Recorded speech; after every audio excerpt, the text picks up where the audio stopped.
எங்களை வாழ வைக்கும் தெய்வத்திற்கு எங்களின் அன்பு காணிக்கை.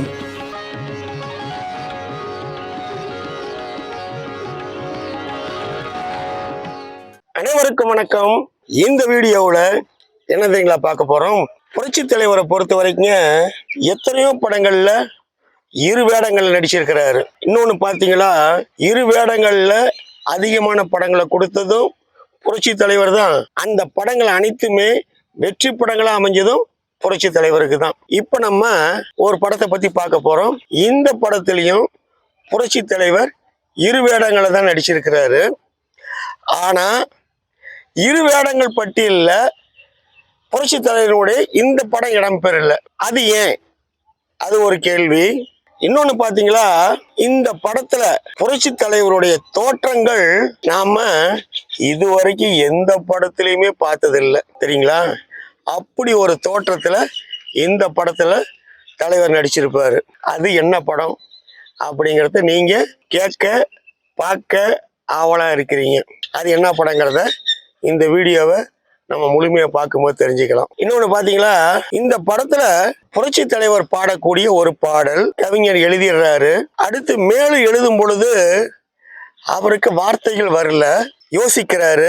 ஒரு பக்கம் எம்.எஸ். விஸ்வநாதன் உட்கார்ந்து இருக்கிறாரு, ஒரு பக்கம் கவிஞர் வாலி பாடல் எழுதக்கூடியவர் உட்கார்ந்து இருக்கிறாரு.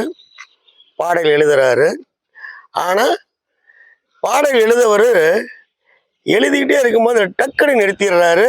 அடுத்த வரிகள் அவருக்கு வரல, யோசிக்கிறாரு. அப்போ அடுத்த ஒரு லைனை, புரட்சி தலைவரை பற்றின ஒரு லைனை அவருக்கு சொல்றாரு. அந்த வரிகள் மிக அற்புதமா இருக்குது. ஏன்னா அந்த வரிகளுக்கு சொந்தக்காரர் புரட்சி தலைவர் தவிர வேற யாரும் இல்லை அப்படிங்கிறது அவர் உள்பட நம்ம எல்லோருக்குமே தெரிஞ்ச ஒரு விஷயம். அது என்ன பாடல் அப்படிங்கிறத பற்றி தான் இப்போ நம்ம இந்த வீடியோவில் பார்க்க போகிறோம். அப்படி நீங்கள் பார்த்து இந்த வீடியோ உங்களுக்கு பிடிச்சிருந்தா லைக் பண்ணுங்க, ஷேர் பண்ணுங்க, கமெண்ட் பண்ணுங்க. மறக்காமல் எம்ஜிஆரும் ஏஎஸ்ஆர்எம் டிவியை சப்ஸ்கிரைப் பண்ணுங்க. அதாவது இந்த படம் டைட்டில் போட்ட உடனேயே மேகலா பிக்சர்ஸ் அப்படிங்கிற லோகோ வரும். அந்த லோகோவை அடுத்து ஒரு பேர் வருது. அந்த பேரை திரையில பார்த்த உடனேயே விசில் சத்தம், கைத்தட்டல், விண்ண பிளக்குது. அது என்ன பேர் தெரியுங்களா? நான் சொல்ல வேண்டியதே இல்லை, உங்களுக்கு நல்லா தெரியும். புரட்சி நடிகர் எம்ஜிஆர் எம்எல்ஏ அளிக்கும். இந்த பேரை அந்த திரையில பார்த்த உடனே ரசிகர்கள் அவ்வளோ ஒரு கைத்தட்டல், ஆரவாரம், உற்சாகம். ஆக புரட்சி நடிகர் எம்ஜிஆர் அப்படிங்கிற அந்த பேரை பார்த்த உடனே ரசிகர்களுடைய கைத்தட்டல் விண்ண பிளக்குது. அதன் பிறகுதான் கலைஞரின் எங்கள் தங்கம் அப்படிங்கிற படத்தினுடைய டைட்டில் வருது. இந்த படத்துல பொறுத்த வரைக்கும் புரட்சி தலைவருக்கு ஜோடியா புரட்சி தலைவர் நடிச்சிருப்பாங்க. அதே மாதிரி ஏவிஎம் ராஜன், புஷ்பலதா, அசோகன், மனோகர், சோ, தேங்காய் சீனிவாசன் உள்பட படம் நடிச்சிருக்கிறாங்க. எம்.எஸ். விஸ்வநாதன் இந்த படத்துக்கு மியூசிக் போட்டிருக்காரு. கிருஷ்ணன் பஞ்சு இந்த படத்தை இயக்கியிருக்கிறாரு. அக்டோபர் 9, 1970 இந்த படம் ரிலீஸ் ஆயிருக்குது. படம் 100 நாள் கடந்து மாபெரும் வெற்றி படமாக அமைஞ்சது தான் புரட்சி தலைவரின் எங்கள் தங்கம். எங்கள் தங்கம் படம் இப்போ நான் சொன்னேன் பார்த்தீங்களா இன்ட்ரோவில், புரட்சி தலைவர் எத்தனையோ படங்களில் இரு வேடங்களை நடிச்சிருக்கிறாரு.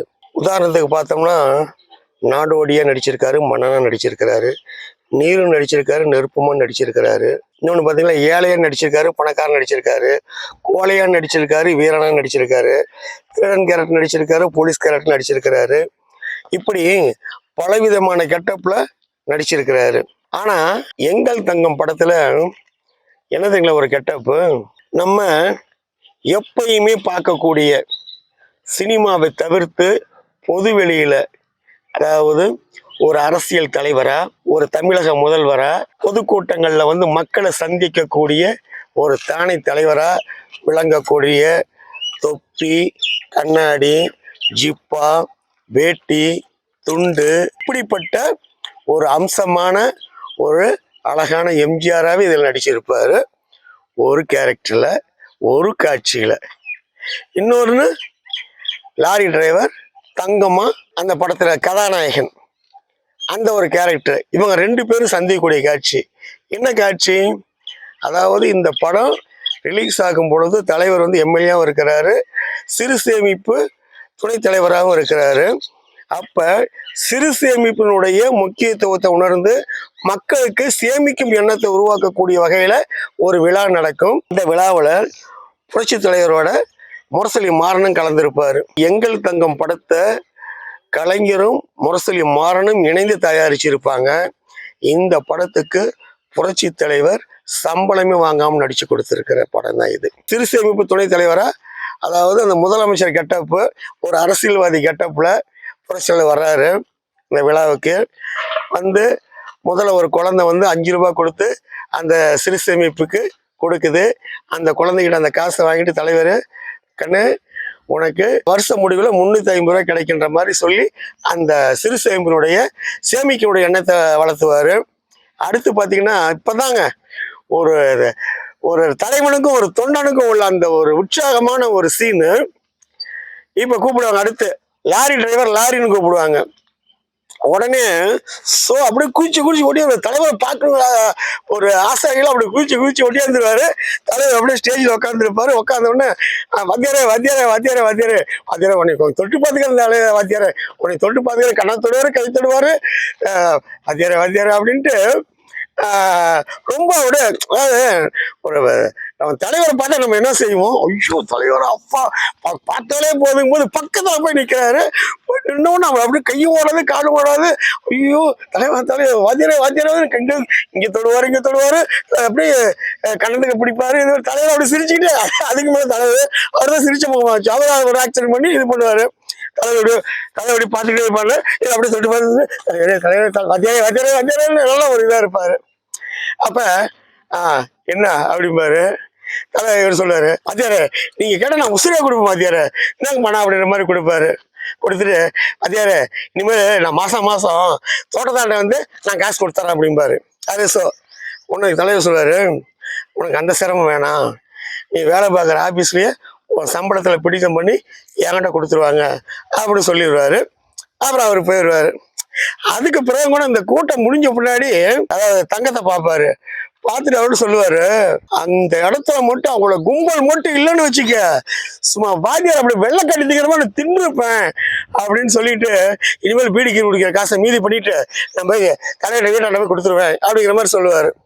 ஆக ஒரு தலைவரை வந்து ஒரு தொண்டம் பார்த்தா எவ்வளவு ஒரு உற்சாகம், ஒரு கிளுகிழுப்பு, ஒரு இது பாருங்களேன், அந்த மாதிரி அருமையா பண்ணியிருப்பா அப்படி. இப்ப அடுத்து பாத்தீங்கன்னா அடுத்து தங்கன்னு கூப்பிடுவாங்க. தலைவர் படத்துடைய ஹீரோ இவர் வருவாரு.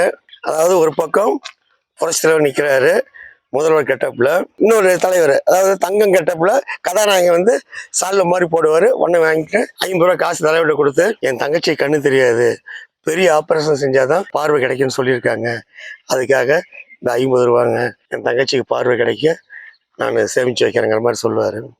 உடனே தலைவர் சொல்லுவாரு, உன்னுடைய தங்கச்சிக்கு சீக்கிரம் பார்வை கிடைக்க நானும் மனமாற வாழ்த்துறேன் அப்படிம்பாங்க. அதுதான் அவங்க 2 பேரும் சந்திக்கிற சீனு.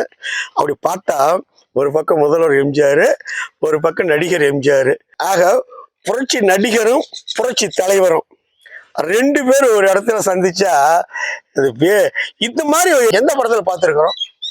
புரட்சி நடிகரையும் புரட்சி தலைவரையும் ஒரே சீன்ல நம்ம எந்த படத்துல பார்த்துருக்கிறோம் சொல்லுங்க பார்க்கலாம். அப்படியேப்பட்ட ஒரு சிறப்புக்குரிய படம் தான் எங்கள் தங்கம். புரட்சி நடிகரையும் புரட்சி தலைவரையும் ஒரே படத்துல பார்த்து நம்ம ரசிக்கணும்னா அந்த படம் தான் எங்கள் தங்கம். இன்னொன்னு, இந்த படத்தினுடைய இன்னொரு சிறப்பு என்ன தெரியுங்களா? 5 முதலமைச்சர் இந்த படத்தை நடிச்சிருக்கிறாங்க. ஒருத்தர் 2 பேர் இல்ல. முரசொலி மாறன் தலைவர் பக்கத்துல இருந்து சென்ட்ரல் மினிஸ்டர் அவரு. இந்த படத்துல இன்னொரு காட்சியில வந்து தமிழக அரசுடைய லாட்டரி சீட்டு 10,000 ரூபாய் தங்கம், அதாவது படத்துடைய கதாநாயகன் நடிக்கக்கூடிய தலைவருக்கு கிடைச்சிடும். அதை வந்து அறிஞர் அண்ணா வழங்குவாரு. அப்ப பாத்தீங்கன்னா அறிஞர் அண்ணா இருப்பாரு, கலைஞர் இருப்பாரு, நெடுஞ்செழியன் இருப்பாரு. நெடுஞ்செழியன் கூட இடைக்கால முதல்வராக இருந்திருக்கிறாரு. ஆக அவரும் முதல்வர் லிஸ்ட்ல வந்துடுறாரு. படத்தினுடைய நாயகன் புரட்சியுடைய எம்ஜிஆர், புரட்சியுடைய அம்மா. ஆக இப்படி 5 முதலமைச்சர்கள் இந்த படத்துல நடிச்சிருக்காங்கன்னா இது எவ்வளவு பெரிய சிறப்பு. அந்த அந்த சிறப்பும் எங்கள் தங்கம் படத்துக்கு இருக்குது. இப்ப அடுத்து பாத்தீங்கன்னா இன்ட்ரோல இன்னொரு விஷயம் சொன்னேன். அந்த பாடல் தலைவருக்காக வாலி வந்து அடுத்தடுத்து வரிகள் என்ன வரணும்னு யோசிச்சுக்கிட்டு இருக்கும்போது ஒருத்தர் வந்து அவருடைய ஈகை குணத்தை சொல்ற மாதிரியான ஒரு பாட்டு யார் சொன்னாரு, அது என்ன பாட்டுன்னு கேட்டிருந்தோம். இந்த பாடல் நடக்கிறதுக்கு முன்னாடி ஒரு அந்த காட்சி பாருங்க. தலைவர் வந்து ஒரு பழைய பஸ், அந்த பஸ்ஸு கிட்ட தலைவர் இருப்பாரு. உடனே தலைவி புரட்சிலை அங்கிருந்து வருவாங்க. வந்த உடனே அவங்க கேட்பாங்க, ஆமா இந்த பஸ்ஸை நீங்க எங்க பிடிச்சீங்க அப்படிப்பாங்க கிண்டலா. என் தலைவர் கேட்பாரு, இது சாதாரண பஸ் இல்ல, எக்ஸ்பிரஸ் விரைவு வண்டிம்பாரு. உடனே தலை அம்மா இது விரைவு வண்டி இல்ல விறகு வண்டிம்பாங்க. தலைவர் சொல்லுவாரு, ஆமா தமிழ் விரோத சக்திகளை எரிக்கிறதுக்கு விறகு கொண்டு வர வண்டி அப்படின்னு தலைவர் சொல்லுவாரு. உடனே தலைவி கேட்பாங்க, என்ன ஒரு தமிழாசை, ஆசல்ல வெறி, நான் சாகும் போதும் தமிழ் படித்து சாக வேண்டும், என் சாம்பலும் தமிழ் மலர்ந்து வேக வேண்டும். வசனம் பார்த்தீங்களா, தமிழுக்காக தலைவர் பேசுற இந்த வசனம். சும்மா இந்த வசனத்துக்கெல்லாம் சும்மா தியேட்டர்ல கைத்தட்டு கிளாப்ஸ் அப்படியே சும்மா அனல் தெரிக்கும், அப்படியே தியேட்டரை பேசுவாரு. உடனே தலைவி சொல்லுவாங்க, இந்த ஆசையும் அன்பும் ஏன் மேல இல்லையே அப்படிம்பாரு. உடனே தலைவர் சொல்லுவாரு, இருக்கு ஆனா அளவோட இருக்கும்பாரு. அப்பதான் இந்த பாட்டு. என்ன பாட்டு? நான் அளவோடு ரசிப்பவன் அப்படின்னு நின்றுக்கிட்டாரு வாலி. இவரு மியூசிக் போட்டு டான் டடாடான் டான் டடான் டடான் நின்றுட்டுறாரு. அடுத்து என்ன வரி என்ன வரி அப்படின்னு யோசிக்கிட்டு இருக்கிறாரு. அப்பதான் அந்த இடத்த கலைஞர் வர்றாரு. வந்து என்ன கவிஞரை பாட்டு எழுதிட்டுறா அப்படின்னு கேட்குறாரு. இல்லைங்க இதை எழுதிட்டேன், இதுக்கு மேலே வந்து வரிகள் வரலங்கும் போது தான் பார்க்குறாரு. நான் அளவோடு ரசிப்பவன், நான் அளவோடு ரசிப்பவன். உடனே இவர் சொல்றாரு, கலைஞர் சொல்றாரு, எதையும் அளவின்றி கொடுப்போன்னு எழுதுங்க அப்படிங்கிறாரு. எப்பேற்பட்ட வரிகள் பார்த்தீங்களா? இந்த வரிகள் எப்பேற்பட்ட வரிகள் என்பதை விட அந்த வரிக்கு சொந்தக்காரர் யாரு? இந்த ஒரு வரிக்கு சொந்தக்காரர் இந்த உலகத்திலேயே புரட்சித்தலைவர் எம்ஜிஆர் தானே. ரைட், அது ஒரு பக்கம் இருக்கட்டும். இத சொல்றது யாரு? கலைஞர். ஆக புரட்சி தலைவரை போற்றக்கூடியவர்களா இருந்தாலும் சரி, புரட்சி தலைவரை தூற்றக்கூடியவர்களாக இருந்தாலும் சரி, அவருடைய உயர்ந்த உள்ளத்தை, அவருடைய ஈகை குணத்தை, அவருடைய எல்லாருக்கும் கொடுத்து உதவக்கூடிய அந்த வள்ளல் குணத்தை யாராலும் பாராட்டாமல் இருக்கவே முடியாது. அதற்கு இந்த பாட்டு, இந்த பாடல் வரிகள் ஒரு மிகப்பெரிய சான்று. பார்த்தீங்களா எப்பேற்பட்ட வரிகள். நான் அளவோடு ரசிப்பவன், எதையும் அளவின்றி கொடுப்பவன், அன்பின் அழகோடு தழுவி உறவோடு பழகி உயிராக நினைப்பவன், நான் உனக்காக பிறந்தவள்,